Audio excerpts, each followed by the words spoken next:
Tidak perlu lagi kita berbahasa basi karena ini terkait masalah hajat hidup kaum buruh Indonesia hari ini.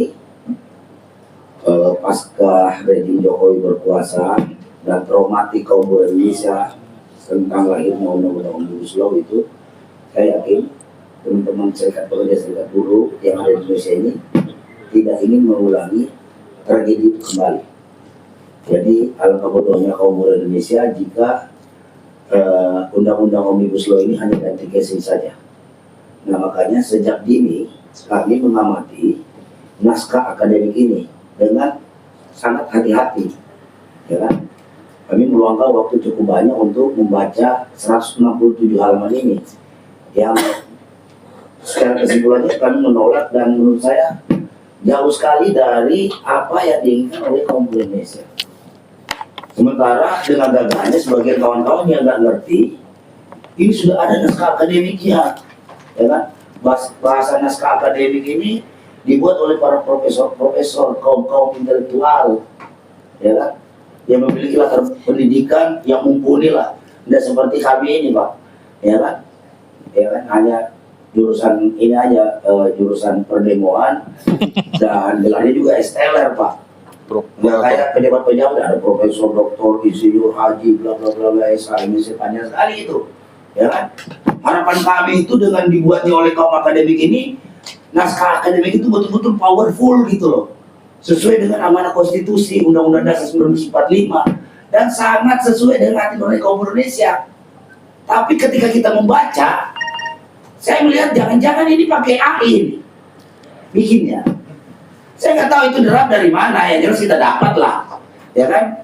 Ya ini dugaan ya, entah dari mana, karena ujung-ujungnya kita tanya tidak ada yang mau bertanggung jawab bahwa ini dari Badan Pekerja DPR RI. Tapi kita tetap menyimpulkan, kita tetap mencurigai. Jadi pada kawan-kawan dalam gerakan ini, dalam undang-undang ini, sisakanlah sedikit ketidakpercayaan kepada partai politik, ya kan? Karena udah saking traumanya buruh Indonesia itu dibohongi, Pak, ya kan? Nah, nilai-nilai akademik yang ada di sini, ya kan, yang dibuat oleh kaum intelektual tadi ini, saya miris juga. Beginikah standar pendidikan perguruan tinggi Indonesia melahirkan profesor-profesor, sehingga pada akhirnya mereka ini menjadi kaum-kaum intelektual yang tidak bermoral, yang biadab, yang tidak punya hati nurani, ya kan?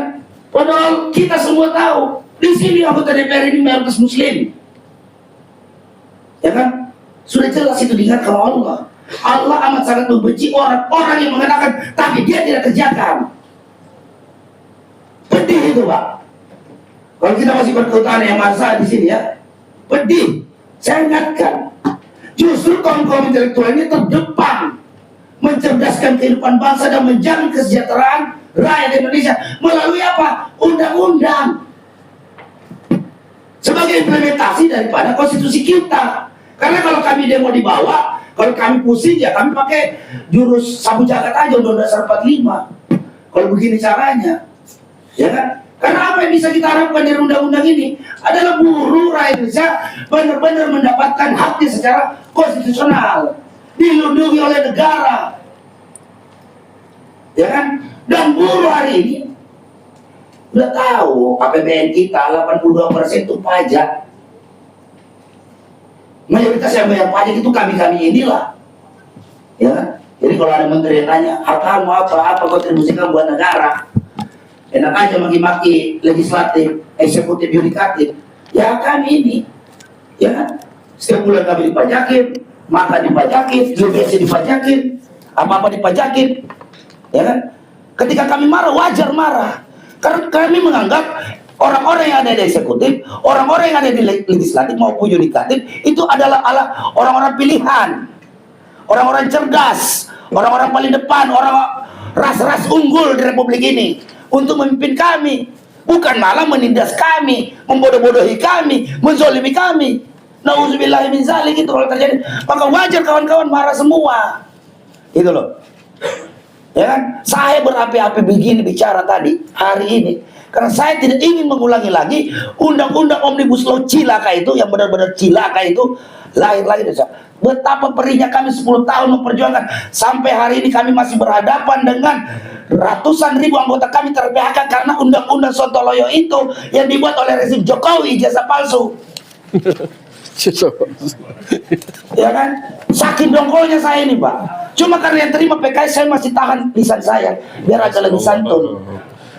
Saya hormati PKS karena saya tahu persis PKS lah yang konsisten menolak undang-undang Omnibus Law. Dan sampai hari ini juga beliau menerima kita, mau mendengarkan kita apapun yang ingin kita katakan. Jadi saya salut sama PKS. Mudah-mudahan Anda tetap istiqomah. Walaupun Anda minoritas di parlemen, suara Anda kecil, tapi ketika Anda benar-benar membela rakyat nanti, membela kaum buruh Indonesia, Anda kalah terhormat. Biar rakyat yang membela Anda. Jangan takut, ya kan? Tidak ada yang perlu ditakuti, hanya Allah yang kita takuti, ya kan? Ini semua dunia. Jabatan yang Anda emban itu sebagai cobaan bagi Anda. Apakah benar-benar Anda benar-benar setia kepada rakyat Indonesia atau menjadi pengkhianat rakyat Indonesia? Ya kan? Republik ini hancur karena terlalu banyak pengkhianat. Ya. Nah, kembali lagi ke catatan akademis ini. Saya nggak tahu siapa yang membuat ini. Betapa tidak bermoralnya, tidak beradabnya, dan tidak beretikanya orang yang membuat naskah akademik itu, ya kan? Membungkus sebuah kebohongan, sebuah kezoliman dengan narasi-narasi yang menurut saya sangat menyesatkan dan sangat menyakitkan hati kita yang ngerti tentang naskah akademik itu. Ya walaupun kita sekolah nggak tinggi-tinggi, Pak, kita tidak bodoh-bodoh amat juga lah. Ya kan?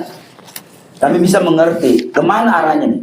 Nah, jadi kalau melihat begitu, bagaimana ke depan bisa membangun ekonomi Indonesia ke depan? Bagaimana bisa menciptakan Indonesia emas tahun 2045 kalau bikin undang-undang saja ugal-ugalan dan amburadul begini sejak awalnya, ya kan? Makanya kita mulai mengawasi ini dari titik awal. Jadi anggaplah ini kick off pertarungan antara pengawalan buruh Indonesia terhadap lainnya undang-undang ketenagakerjaan itu. Karena kalau rusak di awal, ujungnya pasti nggak bagus. Itu loh. Ya kan, maka kita kawal dari ini, maka kita ingatkan para pihak, bikin naskah akademik yang benar. Tunjukkan apa karena tragedi ijazah palsu di UGM, terus ijazah tragedi doktor palsu di UI, sehingga menurunkan kualitas para apalagi ini kaum cendekiawan kita hari ini. Sehingga mereka begitu saja menggadaikan ilmu pengetahuannya untuk kepentingan kaum pemodal, kaum kapital besar dengan mengorbankan kepentingan rakyat. Ya kan? Naskah akademik ini tentunya nanti akan membicarakan banyak aspek. Itu nanti mungkin akan di breakdown berapa poin-poin penting terkait masalah-masalah persoalan krusial ya dalam bangsa ini. Bagaimana mewujudkan nanti Indonesia Emas tahun 2045 kalau bikin undang-undang saja amburadul begini. Kemudian begitu Anda buat nanti undang-undang, kalau memang udah masalah dan tidak sesuai lagi aspirasi buruh, selain daripada buruh turun lagi demo besar-besar, juga pasti akan melakukan gugatan judicial review ke Mahkamah Konstitusi, gitu loh, ya kan? Nanti giliran hakim Mahkamah Konstitusi, ya kan, mengabulkan permohonan buruh, bukannya malah dijalankan, malah hakim Mahkamah Konstitusinya yang diganti lagi. Kan ini ngaco ini republik. Gitu loh. Kapan benernya? Ya kan? Jadi saya kira ya kan harus diketahui oleh anggota DPR bahwa undang-undang ketenagakerjaan ini salah satu fundamental ekonomi. Bagaimana memberikan kepastian hukum kepada kaum investor dan pekerja. Jadi semua jelas. Hari ini banyak sekali abu-abu. Belum kita turun ke draftnya. Draftnya banyak sekali kasih cek kosong. Untuk selanjutnya akan diatur oleh peraturan pemerintah. Ya kalau presidennya bagus, tapi kalau presidennya on kayak Jokowi, gimana itu? Ya kan? Kan yang bukan Bapak yang ngomong, saya yang ngomong. Saya bertanggung jawab omongan saya. Ya kan? Kalau Jokowi mau marah-marah sama saya, dari dulu pas saya lawan Jokowi. Gara-gara ini undang-undang Omnibus Law cilaka ini, ijazah palsu itu kan. Nah, jadi bagaimana pertanggungjawaban moral anggota Dewan Perwakilan Rakyat ini, ya kan? Kalau persoalan misalnya status hubungan kerja yang harusnya jelas negara menjamin kepastian kerja bagi seluruh rakyat Indonesia, masih saja mentolerir adanya outsourcing, pekerja kontrak bertahun-tahun, ya kan? Sementara dulu kita tidak kenal dulu. Saya baru masuk kerja tahun 2000-an aja, ya kan? Hanya mengenal masa percobaan 3 bulan, sudah itu jaga karya tetap. Tidak ada tuh yang ribut-ribut masalah PKWT. Kok sekarang makin diborderisasi dengan alasan inilah segala macam. Ya tugas negara itu menjamin setiap warga negaranya itu mendapatkan kepastian kerja, karena status kita sebagai karyawan tetap adalah status sosial di tengah masyarakat kita. Lambang kebanggaan seorang anak kepada bapaknya, seorang bapak kepada anaknya, ya kan? Lambang kebanggaan di status sosial. Jadi kalau orang ini miris, Pak. Belum lagi kalau mau urusan misalnya dengan perbankan, mau ambil rumah, kan harus syaratnya karyawan tetap. Ya kalau karyawan kontrak outsourcing bukan dikasih sebagai status karyawan tetap, nggak punya rumah dong sampai mati. Jadi walaupun dicairkan 200 triliun juga untuk pembangunan 3 juta unit rumah, siapa beli 3 juta unit rumah itu? Kalau bukan karyawan tetap yang memiliki, tentu saja hubungannya dengan upahnya juga harus layak. Oke. Gitu loh. Itu hal-hal efek-efeknya terlalu banyak. Ini kalau saya marah terusin gak enak juga. Nanti teman-teman gak kebagian juga. Sorry nih ya. Ini saya menyampaikan kekesalan saya nih. Mudah-mudahan ini bisa didengarkan oleh fraksi PKS.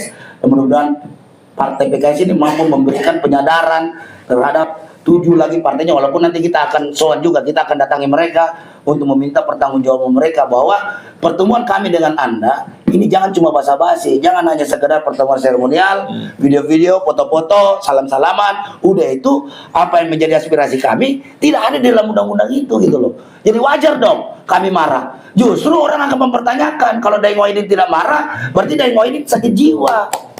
Gitu loh. Saya dianggap orang gila kalau saya nggak marah, Pak. Kalau pernyataan pendapat saya sudah sampaikan baik secara lisan maupun tertulis, tapi Anda tidak mengejawantahkannya dalam pasal-pasal undang-undang ketenagakerjaan nanti, ya wajar saya marah. Gitu loh. Demikian, terima kasih. Assalamualaikum warahmatullahi wabarakatuh. Hidup buruh, hidup PKS.